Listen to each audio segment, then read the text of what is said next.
পুরো বিষয়টি জানতেন না। আজকে নিজের সরজমিনে পুরো পরিদর্শন করেছেন। 16 সালে নিয়ে একটা প্রকল্প, 19 সালে শেষ হওয়ার কথা ছিল, পরবর্তীতে 22, পরবর্তীতে 26। এই টোটাল জায়গা ওনারা 5-7 দিনের মধ্যে উঠিয়ে ফেলবে।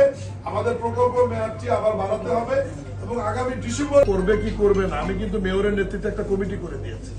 এই কমিটির মধ্যে ওনারাও আছে, মেয়র সাহেব সহ সবাই মিলে বসে এই জিনিসটা বিশ্লেষণ করবে, বিচার করবে যে আগামীতে কোন। আমি আপনাদেরকে কথা দিয়ে যাচ্ছি, আগামী নভেম্বর ডিসেম্বরের অন্য কাজ থাকলে তো আসবোই, শুধুমাত্র এই 6টি খাল পরিদর্শনের জন্যই আগামী ডিসেম্বরে আসবো। এবং মাননীয় প্রধানমন্ত্রীকে আমি অনুরোধ করব যে চট্টগ্রামের এই জলাবদ্ধতার বিষয়ে সোশ্যাল মিডিয়া নিউজ এবং ওই সংসদ সদস্যের বক্তব্যের আলোকে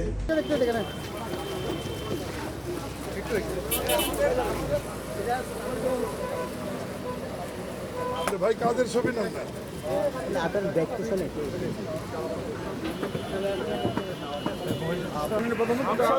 আপনাকে নির্দেশনা দিয়েছি, চট্টগ্রাম উন্নয়ন কাজ চলছে।